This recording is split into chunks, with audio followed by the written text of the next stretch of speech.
Bonsoir et bienvenue dans ce nouveau numéro des Classes Affaires, émission socio-économique de la diaspora africaine en Europe. C'est pour moi un réel plaisir de partager avec vous cette émission spéciale le mois de B1 Europa. Vous avez certainement suivi B1 Europa le dimanche ou simplement vous n'avez pas eu l'occasion de les suivre. Alors le mois de B1 émission des Classes Affaires va vous permettre de voir ou de revoir l'émission de B1 du mois passé. Je vous laisse découvrir l'émission que vous avez manquée ou sinon que vous souhaitez revoir.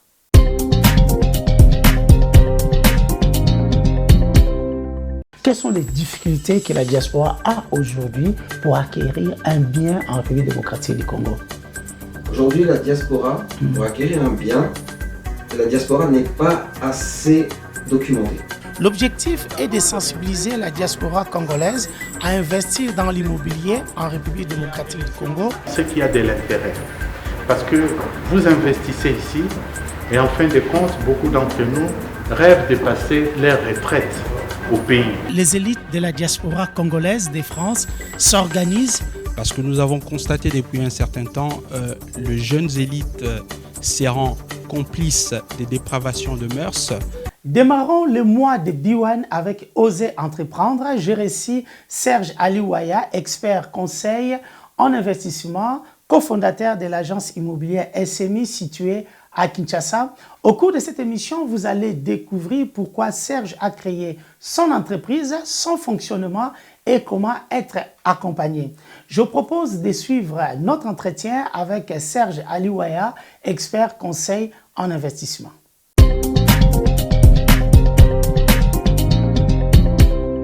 Pour tous ceux qui ne te connaissent pas, qui est Serge? Donc je me présente, Serge Aliouaya. Donc moi j'ai étudié en fait en Europe tout ce qui est investissement et le but en fait c'est d'accompagner les gens, les personnes dans les investissements. Et en 2009, j'ai créé avec mon associé la SMI, Société de Management Immobilier. Pour tout ce qui est immobilier, investissement immobilier, on accompagne la diaspora dans les investissements à Kinshasa. Qu'est-ce qui vous a motivé de créer votre société SMI?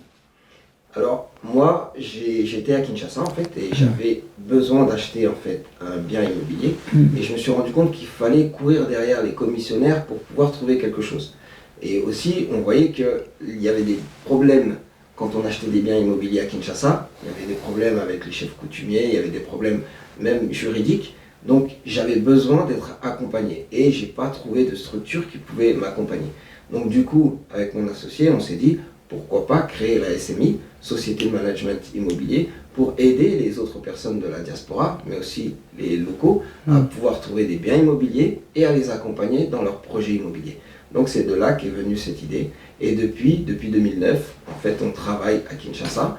On a ouvert des agences qui nous permettent en fait de suivre les personnes, leurs biens immobiliers, et de leur donner des conseils et de les accompagner dans leurs projets immobiliers. Vous travaillez pour la diaspora et pour les locaux aussi. D'abord, commençons d'abord par rapport à la diaspora. Quelles sont les difficultés que la diaspora a aujourd'hui pour acquérir un bien en République démocratique du Congo? Aujourd'hui, la diaspora, pour acquérir un bien, la diaspora n'est pas assez documentée. En gros, quand ils veulent faire un achat, ils veulent se lancer comme l'ont fait d'autres personnes de leur famille, sauf qu'ils sont à distance. Ils n'ont pas conscience en fait de tout ce qu'il faut faire pour acheter un bien et c'est ce qui leur fait défaut. Ils se rendent compte que quand ils ont fait leur achat, finalement il y a des choses qui manquent, il y a des papiers qui vont manquer, il y a beaucoup de choses qui vont faire que peut-être que leur achat va faire qu'ils vont perdre leur bien immobilier. Donc voilà pourquoi ils avaient besoin d'un accompagnement et c'est pour ça qu'on propose ce genre de solution. Alors aujourd'hui au niveau de la législation, si on est, parce que nous sommes sur le cas de la diaspora, au niveau de la législation, pour acquérir un bien immobilier à Kinshasa, qu'est-ce qu'il faut pour qu'aujourd'hui l'État dise, voilà, vous êtes propriétaire de ces biens? Les principales difficultés, c'est que quand les personnes veulent acheter par exemple un terrain, ils ne savent pas en fait quelle est la législation. Ils ne savent pas que le sol appartient à l'État et souvent ils se retrouvent à perdre leur terrain parce qu'au bout d'un certain moment, s'ils n'ont rien fait sur leur terrain, par exemple, il y a des chefs coutumiers qui vont reprendre leur terrain et le revendre à d'autres personnes et ils ne vont pas comprendre pourquoi.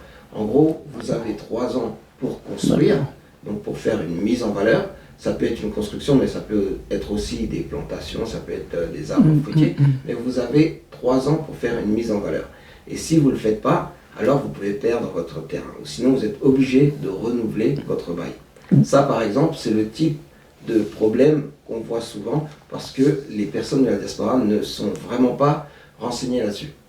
Alors aujourd'hui, là vous accompagnez, d'abord pour les gens de la diaspora qui vous accompagnent. Alors comment accompagnez-vous des locaux, ceux qui sont en République démocratique du Congo? On ne peut pas dire que c'est la diaspora qui achète des biens ou des terrains.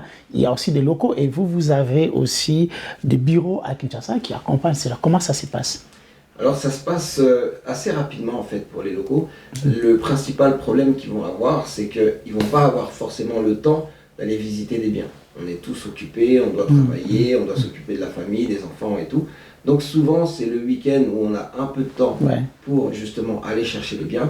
Et donc nous, on s'organise pour faire des visites. On s'organise aussi la semaine pour qu'on puisse faire des visites et s'adapter aux emplois du temps de chacun. Donc avec les locaux, on prend le rendez-vous et ensuite on va visiter les biens. Et une fois qu'ils ont fait leur choix, donc on les aide, on les accompagne donc on les accompagne dans leur achat de A à Z. Alors aujourd'hui, en République démocratique du Congo, qui peut acheter un bien?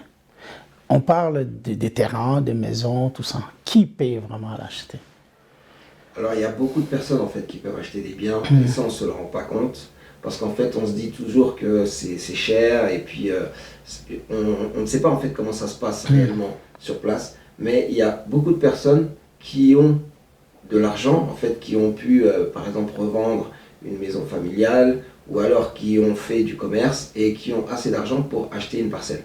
Et en fait, il y a des personnes dans chaque quartier qui sont capables d'acheter des parcelles et surtout qu'il y a beaucoup de marchés, de nouveaux marchés qui s'ouvrent et vous avez là des terrains qui sont pas trop chers, à $2000 par exemple, et il y a d'autres personnes qui peuvent acheter eux-mêmes des terrains, un ou plusieurs terrains pour leur famille et pour construire pour la suite. Alors, ceux qui sont à Kinshasa, voilà, parce que acheter vraiment à Kinshasa, quand je parle de Kinshasa, la ville, c'est pas donné aujourd'hui. Hein. Non, Kinshasa est cher. En fait, Kinshasa, c'est une des villes les plus chères en Afrique, mais surtout même dans le monde. Et donc, c'est pas tout le monde qui peut acheter à Kinshasa. Maintenant, il y a d'autres marchés, comme on a dit, à Kinshasa, en périphérie. C'est-à-dire, vous avez, par exemple, à Mongafula, vous avez à Nsele, vous avez à Maluku, vous avez la possibilité d'acheter des terrains qui sont pas trop chers et de faire construire. Et en fait, toutes ces communes ont tendance à se développer et donc il y a de plus en plus de monde qui habite là-bas et vous pouvez trouver tout ce dont vous avez besoin là. Mais le problème aussi au niveau de Kinshasa, les terrains que vous vendez, ce sont des terrains viabilisés ou des terrains... Parce que le problème aussi à Kinshasa, il y a 10 ans, des gens qui ont acheté des terrains vers Mikono, vers l'aéroport, tout le monde disait que dans 10 ans, dans 5 ans, ça va évoluer. Mais le contraire, c'est fait voir aujourd'hui, ça n'évolue pas. Il n'y a pas d'eau, il n'y a pas d'électricité, il y a maintenant plein de personnes, trop d'embouteillages, parfois des routes qui ont été déjà à l'époque qu'on disait que ça va s'arranger, ça se dégrade encore. Mais est-ce que vous continuez toujours à vendre des terrains dans des situations pareilles? Alors on continue à vendre dans ces situations pareilles parce que de toute façon, la ville s'agrandit et il y a de plus en plus de besoins. Vous allez voir qu'en pleine ville, on ne va pas dire à Gombe, mais dans d'autres quartiers qui ne sont pas trop loin de la ville, certaines personnes vivent dans des bidonvilles en fait, où elles s'entassent dans des maisons et il y a vraiment un besoin de logement et donc la ville s'agrandit. Et le problème qu'on a eu, c'est que l'État n'a pas forcément suivi le besoin de la population, donc le besoin d'aller un peu plus loin. Et c'est pour ça qu'on n'a pas de route et qu'on attend toujours l'électricité, qu'on a aussi des problèmes d'eau, mais on s'organise. Il y a des forages qui sont faits. À Nsele, par exemple, même à Mongafula, il y a des forages qui sont faits. Il y a aussi de l'électricité qui est tirée et qui peut arriver jusqu'à Maluku. Donc là, de ce côté-là, les gens s'organisent et donc ils commencent à construire. Et la plupart du temps, vous allez voir que des cités, il y a 10 ans, qui étaient en fait la brousse, maintenant il y a des maisons et des personnes qui habitent réellement là-bas. Alors aujourd'hui, comment vous fonctionnez? Prenons par exemple pour la diaspora. Quels sont vos produits? Qu'est-ce que vous vendez, vous, concrètement?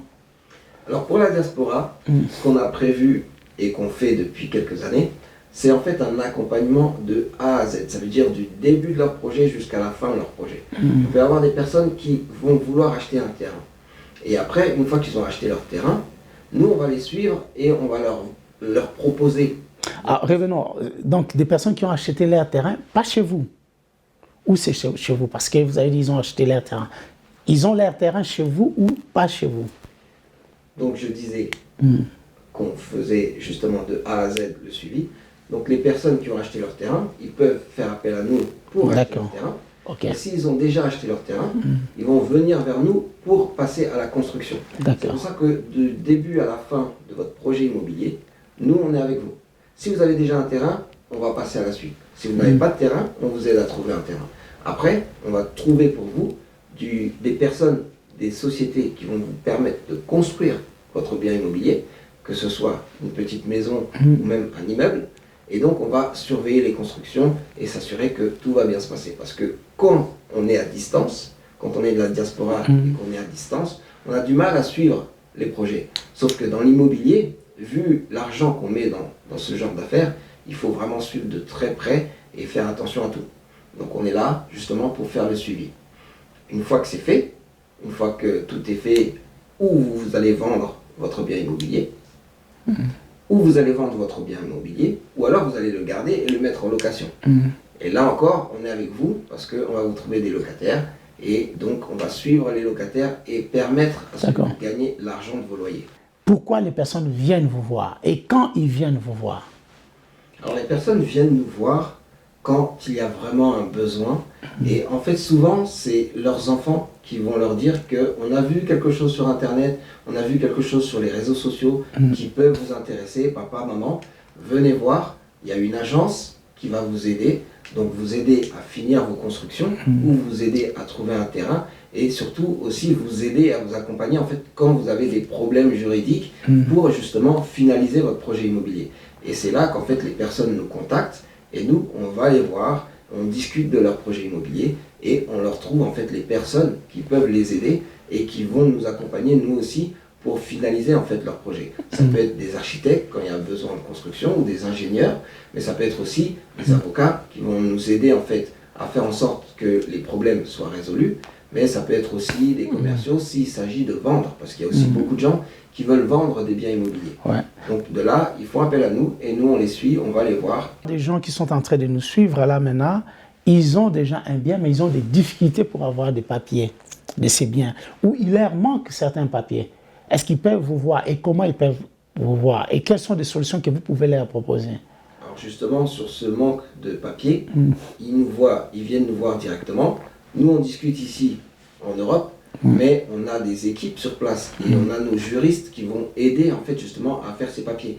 Et une fois qu'on nous dit de quoi on a besoin là-bas, alors on donne les papiers et tout se fait là-bas directement. Pas besoin de se déplacer, tout se fait là-bas et justement au bout d'un moment, ils ont leurs papiers et forcément on leur enlève une épine du pied. Moi, il m'arrive des gens qui me disent, voilà, j'ai 40 000 euros, je vais construire une maison. Il y a même une autre personne qui m'a dit, j'ai 1 million d'euros, je vais construire une maison à Kinshasa. Qu'est-ce que vous leur conseillez, ces personnes-là? Alors, si vous voulez construire une maison, c'est bien de préparer un vrai projet, surtout si on engage des sommes importantes.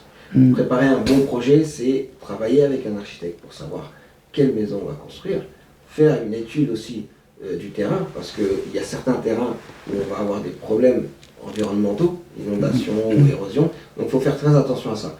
Une fois qu'on a ça, la première étude, on va parler du projet, quel type de maison on veut, et surtout, la maison, il faudrait qu'elle soit moderne, et pas aussi une maison comme on faisait à l'époque avec plusieurs chambres, par exemple 6 chambres ou 7 chambres, parce qu'aujourd'hui on se rend compte que ça ne sert pas à grand chose.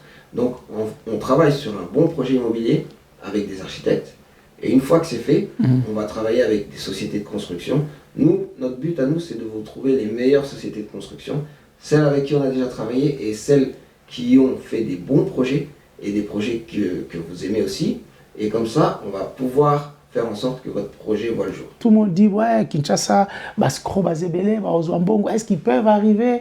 Quelle est la garantie que vous donnez à tous ceux qui sont en train de nous suivre aujourd'hui, qu'ils ont l'argent, qu'ils ont un projet et ils veulent venir vous contacter? Pour ces personnes, nous, ce qu'on fait, c'est qu'on a la présence sur le terrain. Donc, quoi qu'il arrive, si la personne elle est sur le terrain, on est avec elle. Si la personne est à distance, on est avec elle et on lui montre en fait comment ça se passe sur le terrain. Et quand il s'agit de décaisser, on va vous dire pourquoi vous devez décaisser. On vous dit, voilà, il faut faire telle ou telle chose pour faire avancer votre chantier, par exemple. Et là, on va vous dire, nous, on en est là, on a fait ça pour l'instant, on a utilisé votre budget, tel ou tel budget, et il faut remettre pour avancer. Et on va avancer comment? On va avancer avec les différentes étapes. Le but, c'est, on est sur le terrain, on est vos yeux, on est vos oreilles, on sait ce qui se passe et on sait comment on peut avancer. Et ça ne veut pas dire que vous allez décaisser tout ce que vous avez d'un coup et pour qu'en fait vous voyez qu'il ne se passe rien derrière. Non. Donc on peut dire que si quelqu'un a 200 000 euros, il veut construire une maison au Congo, il ne va pas déverser la totalité d'un seul coup. Non, exactement. Le but, c'est de dire comment ça va se passer pour la construction. Ça se passe en différentes étapes. Commencer par les fondations, ensuite l'élévation des murs, après vous allez avoir le toit, ensuite vous allez avoir les finitions.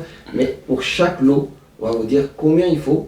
Et ensuite, une fois que c'est fait, on vous montre l'avancement. On vous dit qu'on est resté dans le budget ou on a dépassé le budget. Mais dans tous les cas, on va vous justifier ce qui a été fait avec votre argent. Et ensuite, on passe au lot d'après et les décaissements ensuite. Ça se fait progressivement. Tout comme la construction, ça se fait progressivement.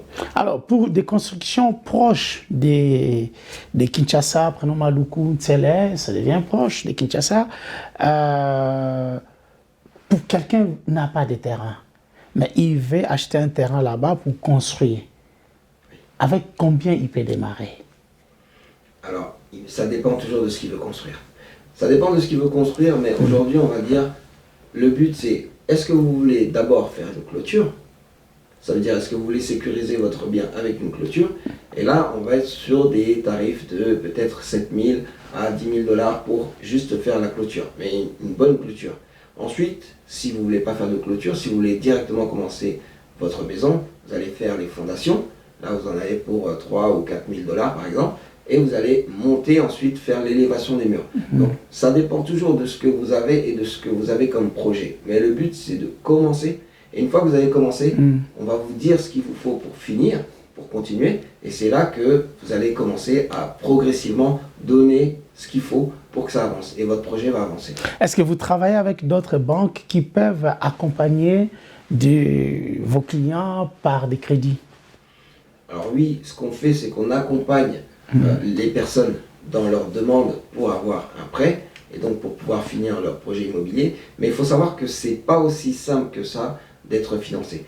Il y a certaines personnes qui arrivent, d'autres qui n'y arrivent pas. Mais en tout cas, pour être financé, déjà, il faut avoir des antécédents bancaires, il faut avoir un historique. Donc il faut ouvrir le compte bien avant et faire travailler le compte pour qu'ensuite on puisse avoir un prêt immobilier. Ça ne se fait pas du jour au lendemain, on arrive et puis ensuite on signe pour un prêt immobilier.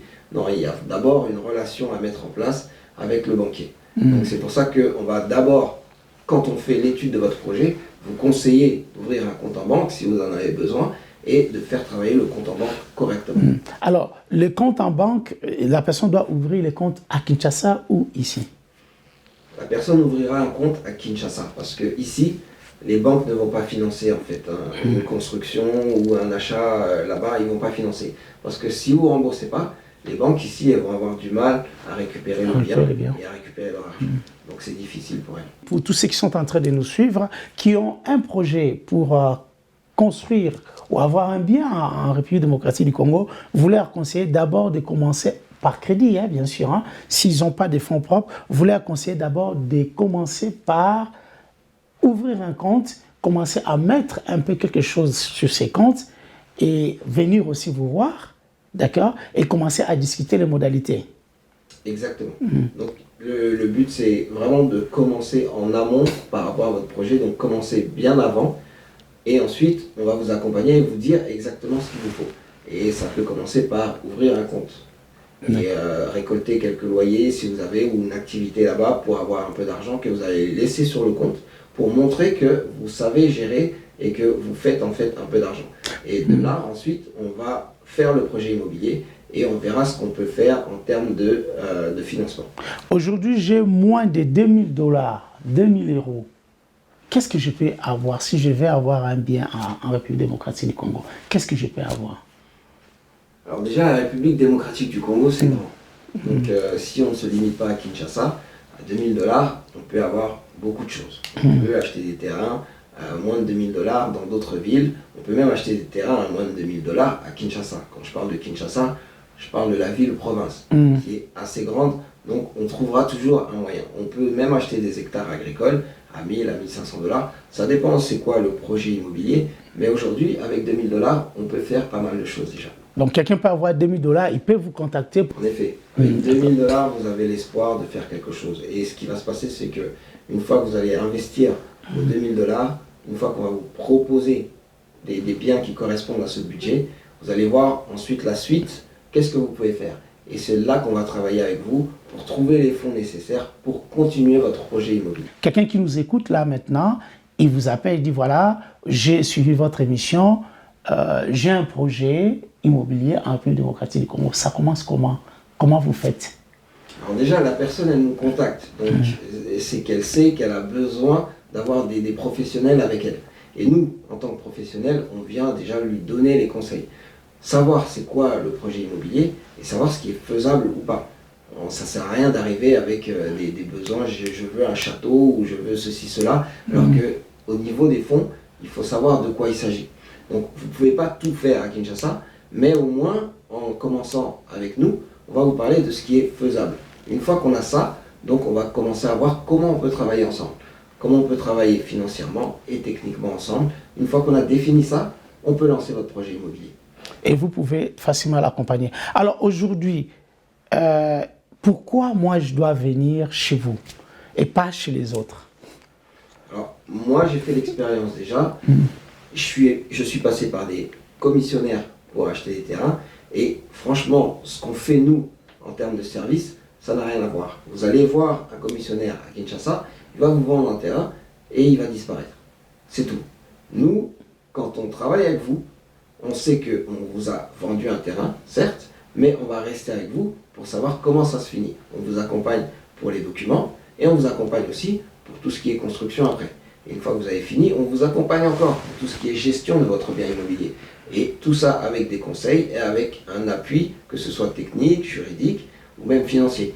Donc avec nous, en fait, vous êtes de A à Z sur votre projet immobilier, vous êtes suivi, vous êtes accompagné et avec le sourire, bien sûr. Alors, est-ce que si quelqu'un est ici en Europe, il n'a pas la possibilité d'aller à Kinshasa ou il ne veut pas aller à Kinshasa, est-ce qu'il peut compter sur vous pour conduire ou à réaliser son projet? On accompagne les personnes principalement en Europe, mais on accompagne aussi les personnes qui peuvent être aux États-Unis ou dans d'autres pays. Le but, c'est de savoir comment on peut travailler ensemble. Si vraiment c'est pas possible, là, on ne pourra rien faire. Mais normalement, le but, c'est avoir des personnes à Kinshasa ou au Congo, des personnes qui vont pouvoir travailler et travailler correctement. Et une fois que nous, on a votre besoin, une fois qu'on sait de quoi vous avez besoin, de comment vous voulez travailler, nous, on va faire en sorte qu'à Kinshasa, tout se passe comme vous le voulez. Et en principe, quand vous investissez, vous n'avez même pas besoin d'aller voir sur place. Donc c'est ça qu'on va vous faire, c'est qu'on va vous faire un support et juridiquement, on va vous représenter et faire en sorte que tout se passe correctement et que tout soit fait dans les normes. Aujourd'hui, pour tous ceux qui nous suivent, que propose SMI, votre entreprise? Quels sont les services que vous proposez? Les services qu'on propose, c'est déjà les services naturels des agences immobilières. Achat, vente, donc tout ce qui est transaction, location, mais aussi la gestion. Pour tout ce qui est achat-vente, on vous accompagne pour trouver les biens ou pour trouver les acheteurs. Pour tout ce qui est location, on va trouver pour vous les personnes qui vont louer vos biens et on va faire pour vous tout ce qui est administratif. Pour tout ce qui est gestion, on va avoir tous les services qui vont vous permettre de gérer votre bien sans avoir à vous déplacer. Pour ceux qui sont de la diaspora, ça vous évite de prendre l'avion pour aller chercher des loyers. Nous, on est sur place, donc on fait en sorte que les locataires payent leur loyer. Si vous êtes vous aussi sur place, ça ne sert à rien non plus de vous déplacer tout le temps pour aller voir vos locataires ou peut-être même quelquefois les menacer. On est là, on suit vos locataires et on va chercher les loyers pour vous les ramener. Ça, c'est le service qui est principal chez nous, c'est la gestion parce qu'on a besoin d'un service de gestion. Quand on est à distance, parce que c'est compliqué de gérer tout ça, mais aussi quand on est sur place, parce que sinon ça prend du temps, et ça prend énormément de temps, mais heureusement on a les équipes qui font tout ça pour vous. On a un bien, on l'a mis en location, c'est bien, mais des locataires ne payent pas. Alors le but, c'est que nous, on soit derrière les locataires. Et avant qu'on dise qu'ils ne payent pas, Et avant qu'on dise qu'ils ne payent pas, on va les rappeler, on va leur dire qu'ils doivent payer le loyer, on va leur donner les dates et on va être auprès d'eux. Et s'ils ont un problème, on va leur donner des échéances pour s'assurer qu'ils vont vraiment payer le loyer. Une fois que le locataire il sait qu'il est suivi, qu'il est accompagné, il parle avec nous, il va communiquer. S'il a des problèmes et qu'il a un léger retard, on va l'aider. Et ça évite d'avoir des personnes qui vont vous fuir en fait. Donc le but c'est qu'on soit près d'eux et qu'on puisse récolter les loyers pour vous les redonner. Si aujourd'hui j'ai construit un bien aussi à Kinshasa et maintenant je veux le mettre en location, est-ce que je peux faire appel à vous? Alors oui, la personne fait appel à nous si elle vient de finir de construire. Pourquoi? Parce que nous, en fait, on a un réseau qui nous permet de trouver les locataires et surtout de sélectionner les bons locataires. Une fois qu'on a sélectionné les bons locataires, on va s'occuper de tout ce qui est administratif. On va s'assurer qu'ensuite ils vont bien payer leur loyer, mais aussi qu'ils vont bien payer l'eau, l'électricité, pour ne pas vous laisser de dettes. Et quelquefois même, ils auront des impôts à payer et on va s'assurer qu'ils les payent. Comme ça, vous êtes tranquille et on sait qu'avec la SMI à vos côtés, en tout cas, vous allez toucher vos loyers et en même temps, votre bien, il va rester intact. Combien de personnes avez-vous accompagné à peu près? Alors, depuis qu'on a créé la SMI, on a accompagné environ une centaine de personnes. Et encore, je dirais même beaucoup plus, parce qu'il y a certaines personnes qui sont venues que pour un service très simple, que ce soit pour louer un bien ou même pour acheter juste un terrain et ensuite qui s'occupent eux-mêmes de leurs affaires. Mais on a accompagné énormément de personnes, que ce soit à Kinshasa, à Paris, à Bruxelles. On a eu pas mal de clients. Quelles sont souvent les difficultés que vous rencontrez quand vous accompagnez des personnes? Les difficultés qu'on va rencontrer quand on accompagne les personnes, c'est souvent qu'elles ne comprennent pas en fait ce qui peut poser problème. Et souvent, elles ne comprennent pas que ça puisse prendre du temps de résoudre le problème. Mais là, on leur montre clairement que malgré qu'on soit avec des spécialistes ou qu'on soit toujours avec elles, malgré qu'on soit avec des spécialistes ou qu'on soit sur place, on voit que ça prend quand même du temps pour résoudre les problèmes. Et donc, elles comprennent ensuite, les personnes comprennent que finalement, ça prend beaucoup de temps de gérer son immobilier. Est-ce qu'il vous arrive aussi de faire des travaux, des suivis, des maintenances pour maintenir le bien à un état, voilà, si on peut dire, convenable? Et quand il s'agit de travaux, souvent vous avez des travaux à faire pour la maintenance de votre bien. Si vous voulez garder un bien intact, vous allez devoir faire appel à certains artisans pour réparer des portes, pour réparer des portails, pour peut-être réparer des murs. En tout cas, vous allez avoir des travaux à faire. Et ce qui est bien, c'est que nous, on va trouver les artisans qui le font et qui le font bien. Et ensuite, vous pouvez vous comparer les devis. Et une fois que vous avez fait votre choix, on va travailler avec les personnes et vous allez voir que en fait, tout va être bien fait et on va suivre les travaux du début jusqu'à la fin. Avec l'expérience que vous avez dans l'immobilier, quels sont les conseils que vous pouvez donner déjà à la diaspora, même aux locaux qui veulent acquérir un bien immobilier en République démocratique du Congo?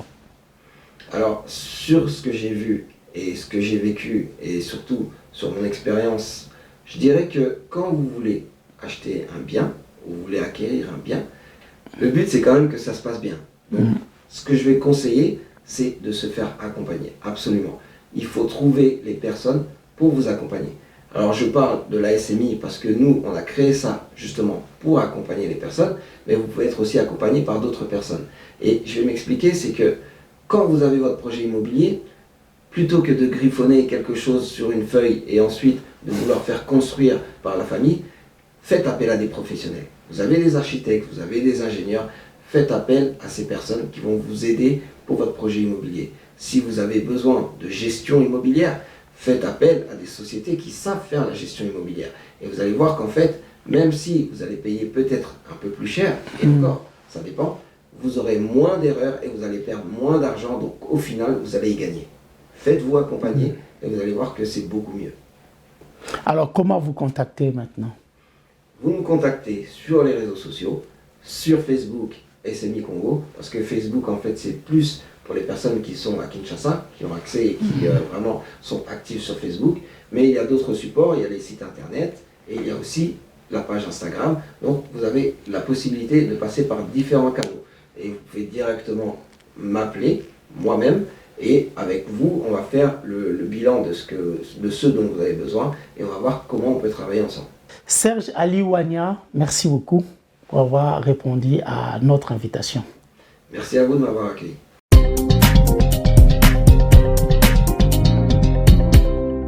Parmi plusieurs initiatives qui encouragent la diaspora congolaise à investir en République démocratique du Congo, les cocktails d'affaires Select organisés à Paris sous le haut patronage de son Excellence le professeur Émile Ngoï Kasongo, ambassadeur extraordinaire et plénipotentiaire de la République démocratique du Congo en France, par les collectifs des organisations et des associations des Congolais de France, COACOF, en partenariat avec Safricord, promoteur immobilier à Kinshasa, avait pour objectif la sensibilisation de la diaspora congolaise à investir dans l'immobilier en République démocratique du Congo. C'est aussi une façon pour la diaspora de contribuer au développement de notre pays. Je vous laisse découvrir ces moments.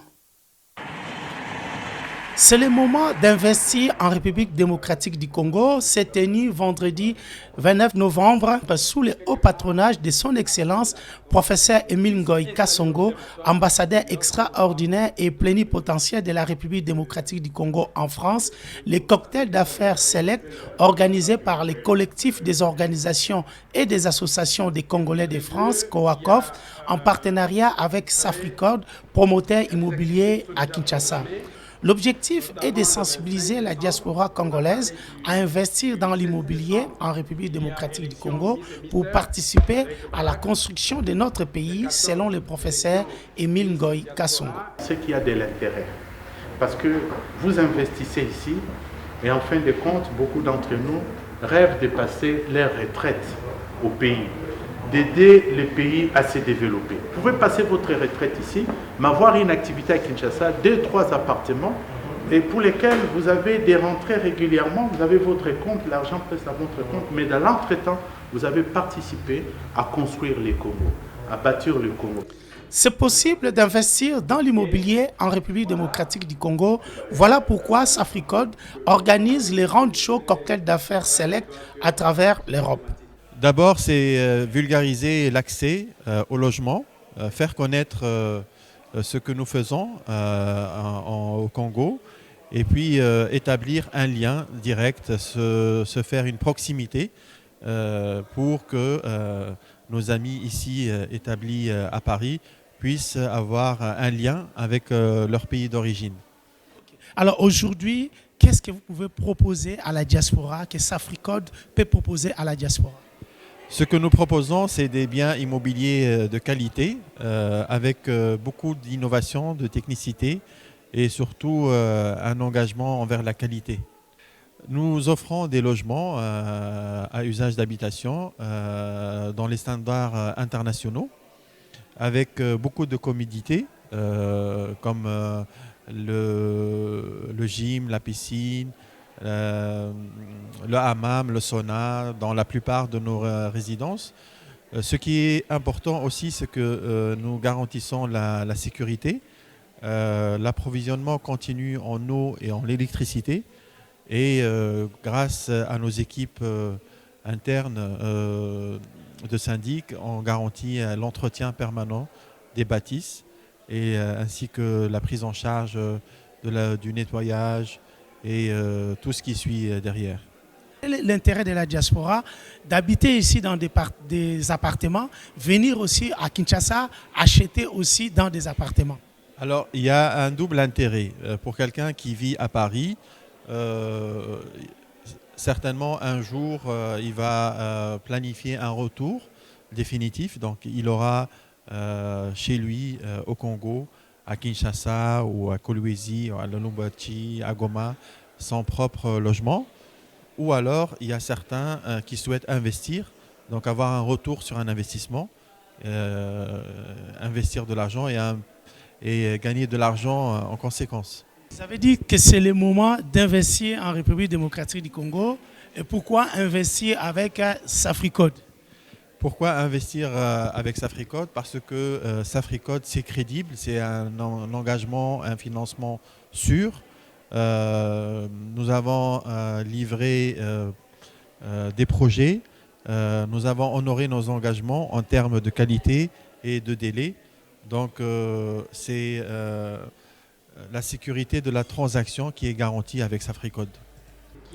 Pour le président du COACOF, encourager les jeunes à investir dans la pierre, c'est une bonne affaire pour l'avenir. Lorsque on sait qu'on est jeune, on a l'avenir devant soi et on prend un crédit sur 20 ans, 25 ans, 30 ans, mais on investit cette chance qu'on leur offre pour oser investir. Pourquoi l'immobilier? Ici, en Europe, il y a un adage qui dit que lorsque le bâtiment va, tout va. C'est vrai. Parce que le bâtiment, c'est un secteur porteur, un secteur qui est potentiellement créateur d'emplois. Vous voyez bien que non seulement qu'ils vont investir, mais derrière l'investissement, ils donnent du travail à des milliers d'autres jeunes qui ont la force de pouvoir travailler dans le bâtiment en tant que corps d'état des métiers. Donc, je voudrais les encourager lourdement, ardemment, pour qu'ils puissent oser, pour qu'ils puissent prendre les risques, pour qu'ils sachent que non, certes, il y a des difficultés, mais la pierre, c'est toujours une valeur sûre. Vous êtes le président du COACOF. D'une façon générale, quelles sont les activités que vous avez planifiées d'ici 2025? Alors, d'une manière schématique, qu'est-ce que je peux dire en lien avec le programme d'action, le programme d'activité de COACOF d'ici à la fin de l'année prochaine? Il y a ce qui se profile, c'est d'abord Noël des enfants. Les enfants de 5 à 11 ans. Ces enfants vont venir ici et toute la journée, ils vont la passer avec l'ambassadeur. Il y aura beaucoup d'activités, vous pouvez vous imaginer, pour pouvoir les occuper. Alors là, nous allons demander aux parents qui veulent accompagner leurs enfants de prendre contact avec le COACOF au mois de mars 2025, mois de la femme. Mois de la femme. Nous, on ne célèbre pas seulement une journée, le 8 mars, non, mois de la femme. Et ce mois, pour 2025, il y aura 5 semaines, donc 5 samedis. Alors, chaque samedi, nous allons le consacrer à la promotion de nos valeurs culturelles, en particulier de notre gastronomie. Donc, nous avons divisé notre pays en 5 grands espaces, grands espaces de la gastronomie, de la culture. Et nous allons pouvoir faire découvrir ça à nos enfants, aux invités, pour qu'ils découvrent la richesse, la beauté de la culture congolaise.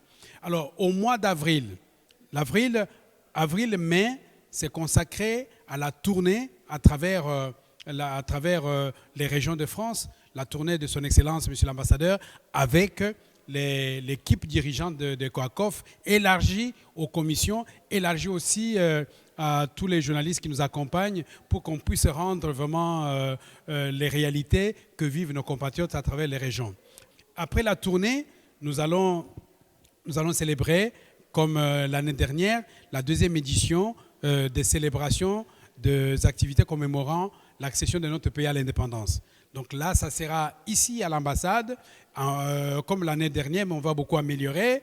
Il y aura aussi les diplomates, l'ambassadeur va recevoir ses collègues et nous allons vraiment fêter à la congolaise, c'est-à-dire une grande fête populaire. Puisque ça, c'est ce que nous aimons, c'est notre ADN. Nous devons fêter à notre manière. On ne peut pas empêcher aux Brésiliens de jouer la samba quand il s'agit de leur fête. Nous aussi, nous avons notre manière de fêter. Ceux qui voudront venir voir comment nous fêtons, ils auront leur espace dédié et l'ambassadeur recevra ses collègues ambassadeurs comme il a l'habitude de le faire. Et après, nous pensons à ces milliers de Congolais de l'étranger qui n'ont pas les moyens d'aller en vacances. Et pour cela, nous avons prévu 3 sorties 2 sorties à la mer, à la plage, toute la journée, et puis une sortie à Tervuren. Tervuren, c'est un musée de l'Afrique centrale. Il y a des œuvres là-bas qui méritent bien d'être visitées, et nous allons le faire. Et puis nous allons en ce moment-là terminer en beauté l'année avec la 4e édition du Forum économique. Cette fois-ci, nous espérons que ça sera, comme cette année, un grand moment de promotion de l'économie congolaise. Voilà un peu ce que je peux dire sur une frise chronologique et comment vont se succéder les événements. Alors je voudrais terminer en remerciant sincèrement les amis journalistes qui nous accompagnent depuis. J'ai commencé par, bien entendu, Frézy et bien d'autres qui nous ont toujours tendu leur micro pour vulgariser ce que nous sommes en train de faire. Et nous le faisons avec beaucoup de patriotisme et surtout avec beaucoup d'amour pour notre nation et notre pays, la République démocratique du Congo, qui est la seule richesse commune que nous devons sauvegarder à tout prix. La République démocratique du Congo, une terre d'opportunités au cœur de l'Afrique. Plusieurs secteurs sont favorables pour investir: l'agriculture, les mines, l'énergie, les infrastructures, l'immobilier et tant d'autres. C'est le moment d'investir en République démocratique du Congo.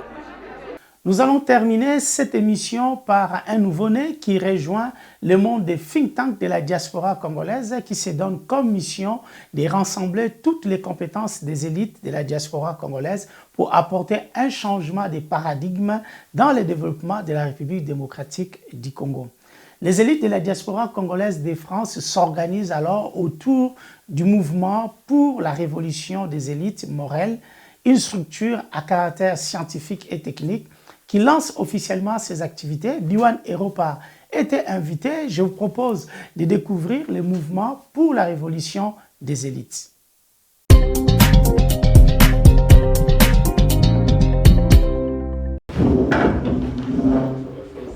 Ce samedi, à Paris, les élites de la diaspora congolaise de France s'organisent autour du mouvement pour la révolution des élites, Morel en sigle. Une structure à caractère scientifique et technique qui lance officiellement ses activités. Dès l'ouverture de la réunion, le ton est donné par M. Dani Kayemba, le président du Morel. Nous, jeunes élites, nous qui faisons partie de ces mouvements pour la révolution des élites, nous avons pour ambition de conscientiser les autres élites pour que nous puissions ensemble lutter contre les antivaleurs, lutter contre tous les maux qui rongent notre beau et cher pays. Mais vu ce qui se passe au pays... Pendant la discussion, les membres du Morel ont émis le souhait de voir l'engagement des jeunes élites de la diaspora pour participer au développement de la République démocratique du Congo et comment mettre en place les moyens scientifiques et techniques qui cibleront les institutions publiques et privées dans la réalisation des actions de conscientisation des élites. Mes impressions sont bonnes dans la mesure où nous avons analysé une question très très importante qui concerne l'engagement de jeunes élites de la diaspora. Ensemble avec les autres élites du mouvement pour la révolution des élites, nous avons étudié ensemble cette question qui s'avère très importante pour la jeunesse congolaise de la diaspora. Mouvement pour la révolution des élites. En quoi consiste votre association? Le mouvement pour la révolution des élites, Morel en sigle, est un mouvement qui a pour objectif la conscientisation de jeunes élites de la diaspora, parce que nous avons constaté depuis un certain temps les jeunes élites se rend complices des dépravations de mœurs, de tous les maux qui rongent la société congolaise, parce que les jeunes élites se permettent de véhiculer par des réseaux sociaux tous les messages qui dérangent, qui sont contraires aux valeurs humaines. Et c'est la raison pour laquelle aujourd'hui, nous, jeunes élites de la diaspora, nous nous sommes réunis au sein de ces mouvements pour la révolution des élites pour conscientiser les autres élites afin de travailler ensemble pour lutter contre tout le maux qui ronge notre cher et beau pays. Alors, pour vous, qui peut être un jeune élite? Une élite, c'est quelqu'un qui se démarque dans son domaine d'activité Et nous avons constaté qu'au sein de la diaspora congolaise, il y a des personnes qui sont élites, il y a des personnes qui se démarquent dans leur domaine d'activité et ces personnes-là doivent travailler ensemble avec nous afin que nous puissions lutter contre les antivaleurs, afin que nous travaillions ensemble pour le développement de notre beau cher pays, la République démocratique du Congo. Alors, comment on peut adhérer au Morel? C'est simple, nous avons des organes au sein de notre structure. Il faut passer par le secrétariat général qui gère toutes les questions relatives à l'adhésion à notre mouvement. Quel message pouvez-vous adresser aux jeunes de la diaspora et surtout ceux qui sont en République démocratique du Congo par rapport à votre mouvement Morel? Merci à tous les jeunes de la diaspora. Je vous invite à travailler ensemble pour que nous puissions lutter contre les antivaleurs, lutter contre tous les maux qui rongent notre beau et cher pays. Et les portes du mouvement pour la révolution des élites sont ouvertes. Vous pouvez venir travailler avec nous. Merci beaucoup. Merci. Morel est un réservoir de compétences pour apporter des solutions techniques et scientifiques, selon M. Junior Kitenge, secrétaire général de l'association. Parce que l'avantage que nous avons dans l'association, c'est que nous avons une expertise dans divers domaines. Et donc, lorsqu'il y a une question sur la table, on se retournera spontanément au sein de l'association vers les personnes qui maîtrisent le domaine et on produira des notes techniques à l'attention, n'est-ce pas, des institutions publiques pour résoudre les problèmes sur terrain. Donc c'est de cette façon-là que nous serons justement une solution à l'avancement de notre pays en tant que jeune élite. Alors, pour résoudre ces problèmes sur le terrain, il faut avoir des contacts. Alors, comment va se concrétiser ces contacts-là? Est-ce que c'est vous qui devez vous approcher des organisations politiques, publiques ou privées, ou soit ce sont les organisations qui pourront vous contacter? De manière factuelle, nous sommes une association qui vient de naître. Et donc, le premier réflexe, c'est déjà de se faire connaître, vendre l'expertise qui est la nôtre.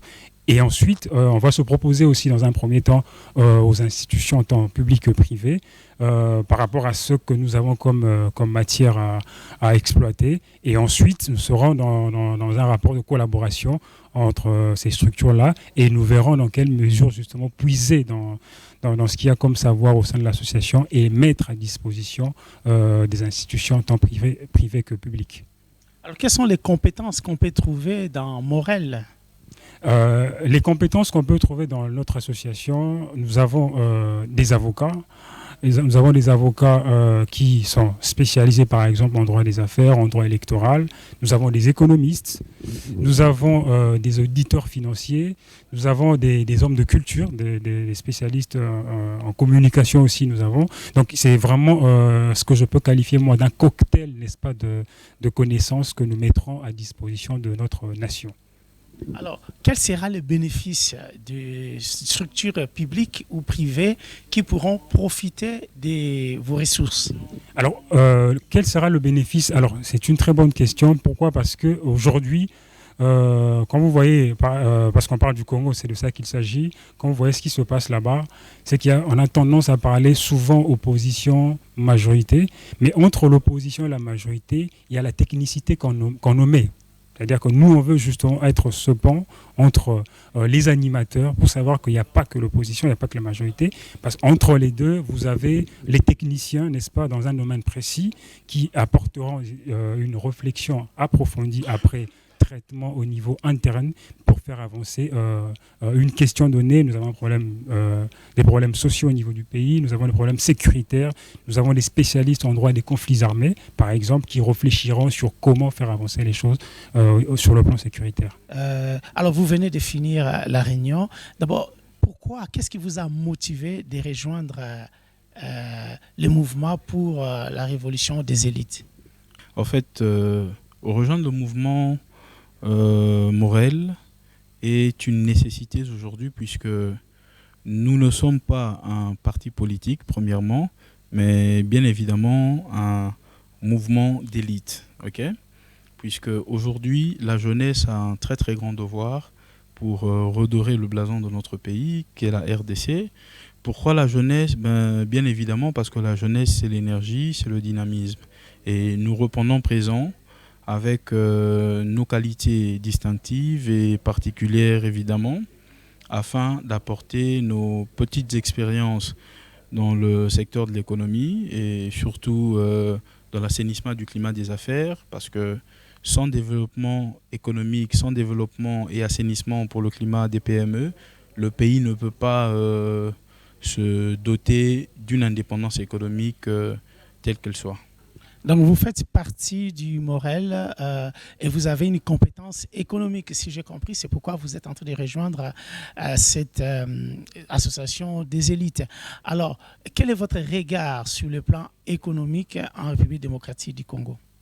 Écoutez, très rapidement, ce que je peux vous dire, mon regard pour l'économie du Congo, premièrement, se base sur deux axes, l'énergie et l'accès aux routes des dessertes agricoles.